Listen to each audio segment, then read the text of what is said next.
se está pensando en crecimiento, en inversión, en fortalecimiento de la economía y del Estado mexicano para proponer y para ofrecer mejores condiciones de vida, de trabajo, de vivienda, de salud y todos los programas que tienen que estar enfocados sobre todo a esos, los más pobres y rezagados por muchos años en el país. Pero no podemos dejar de voltear a ver la recesión mundial, los problemas de los países con mayor producción y riqueza en el mundo. Hemos sido el pueblo de México, los hombres y mujeres de este país, saqueados en nuestros bienes de producción. ¿Dónde quedó el petróleo? ¿Dónde quedó la energía eléctrica? ¿Dónde quedaron los ferrocarriles? Nuestras flotas marítimas. ¿Dónde han quedado las comunicaciones en el país? La telefonía.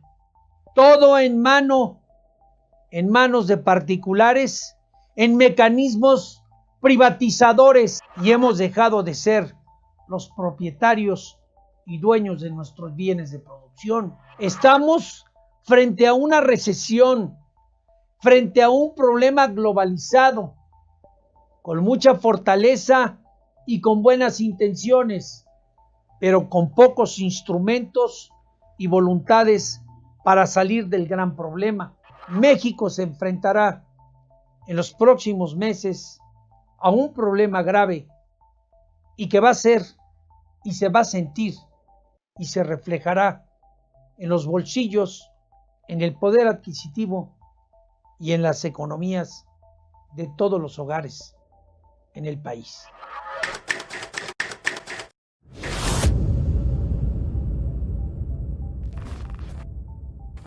Y estamos pendientes de los compromisos que hizo el presidente Andrés Manuel López Obrador sobre acabar con la corrupción y perseguir de alguna manera a todos aquellos que fueron protagonistas o que fueron cómplices de los que quebraron, robaron y saquearon este país.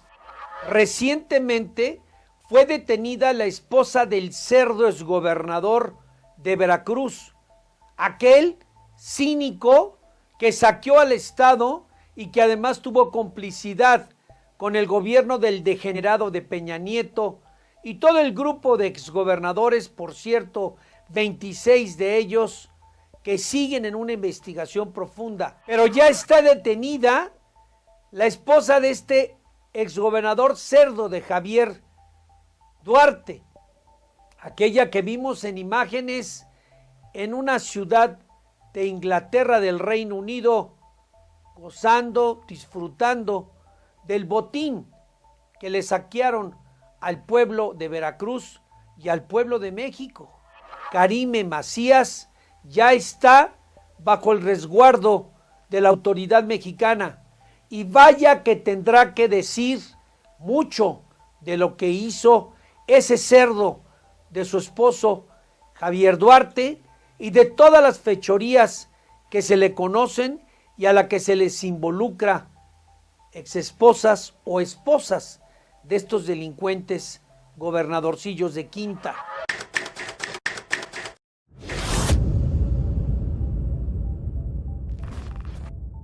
No se habló de transparencia ni de la verdad que ordenó el presidente de la República al pie de la letra de los hechos ocurridos en Culiacán, Sinaloa, ante la incapacidad y el desconocimiento de cómo se operan los movimientos para detener o para combatir a la delincuencia organizada y a los cárteles. Se imaginaron que iban a agarrarse a resorterazos con una delincuencia organizada mucho más equipada y sobre todo conocedora de cómo opera en el centro de Culiacán, Sinaloa. No cabe duda que se hizo con toda la irresponsabilidad, sin los protocolos, sin todo el equipo humano y de armamento para poder contrarrestar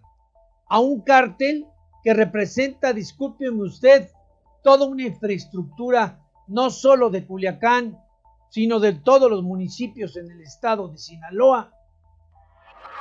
Un gobernador del estado de Sinaloa que vimos, Quirino Ordaz, muerto de miedo, pero además falseando información y no hablando absolutamente del reconocimiento de la información y las redes sociales. Ahora resulta que la familia Guzmán llevó a cabo en el recinto del Club de Periodistas en Filomeno Mata, en la capital de la República Mexicana, una conferencia de prensa, ¿cómo vio usted?, para agradecerles como buenos cristianos al gobierno de la Cuarta Transformación y al presidente en lo personal por ese acto de comprensión humanitario en donde no quiso que corriera la sangre. No, mexicanos, nunca pondremos por encima el interés de unos cuantos. Estamos hablando de la inseguridad y de toda la bajeza que se dio por parte del Estado mexicano.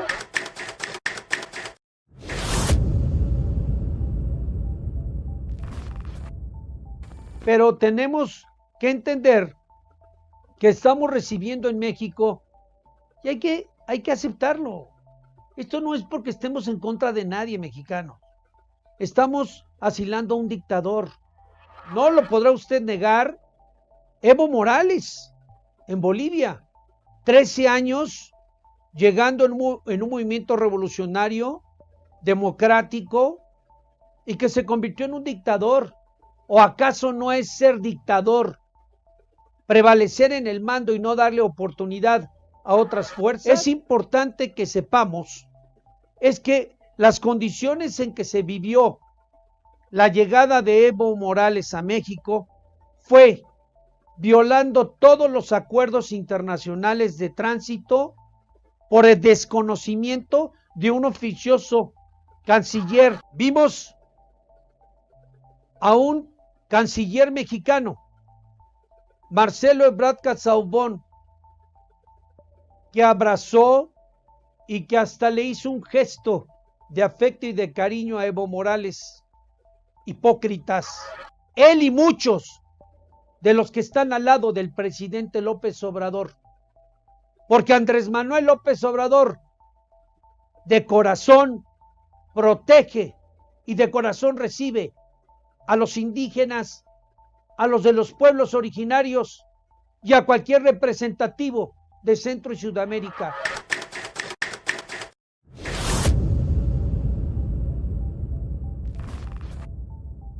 ¿Por qué no hay capacidad de combate contra el narcotráfico y contra la delincuencia organizada en un país de las características de México?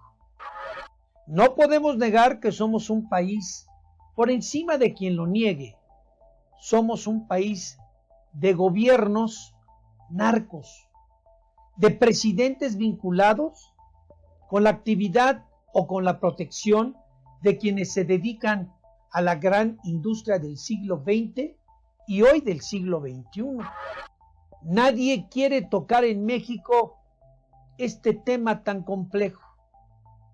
Llega un presidente que todo se podrá decir de López Obrador, pero es un hombre que no tiene vínculos con el narcotráfico, ni tampoco que tenga como referencia ese flagelo de la corrupción, del abuso o de los negocios turbios por abajo del agua.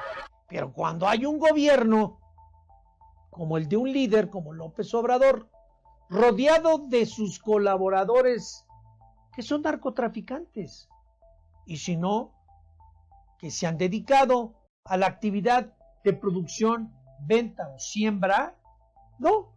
Pero dice el dicho que tiene tanta culpa el que mata a la vaca como el que le agarra la pata. Y esto es lo que son los colaboradores más cercanos al presidente López Obrador y a la Cuarta Transformación Insurgente. Ese Marcelo Ebrard, ese bon.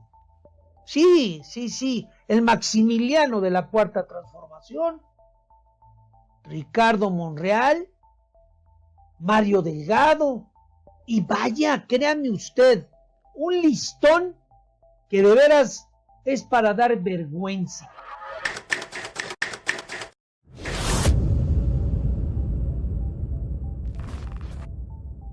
Gerardo Fernández Noroña es un hombre que le ha demostrado su lealtad a un movimiento de 40 años, de una cuarta transformación y de una lucha constante en favor de cambiar este pueblo.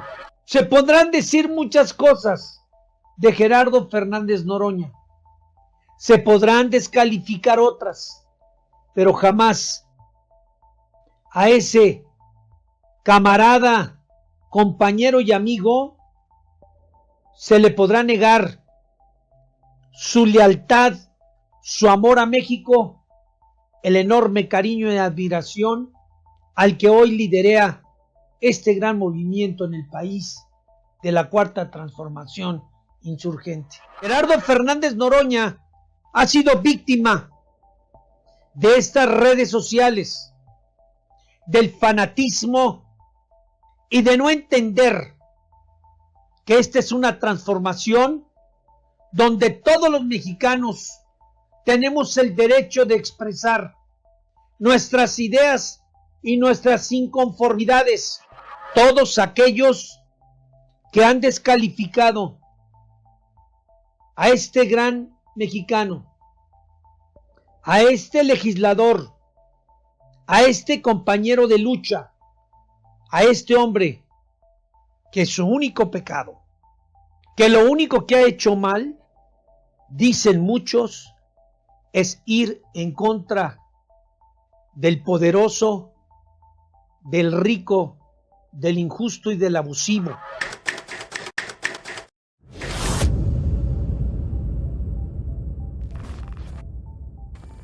Genaro García Luna es un hombre que debe y tiene que sacar a la luz la información porque mantuvieron, recuerden mexicanos, más de 20 años a la población sometida con miedo, con el temor de ser ejecutados, levantados, desapariciones forzadas o convertirlos, como era costumbre, por lo menos en esos tiempos, de hacer trajes a la medida, y resultaba que todos exhibidos como changos de circo en los medios de comunicación, demonios y bestias como este que hoy está en manos de la justicia y que hubiera sido la justicia mexicana, y no fue así, porque vivíamos en la opacidad, en el encubrimiento y en la complicidad de muchos que aún están haciendo política y están gozando de la impunidad, de la protección y del poder que todavía les hemos conferido. García Luna es más que un reo, es más que un cómplice del narcotráfico con políticos, empresarios y delincuentes.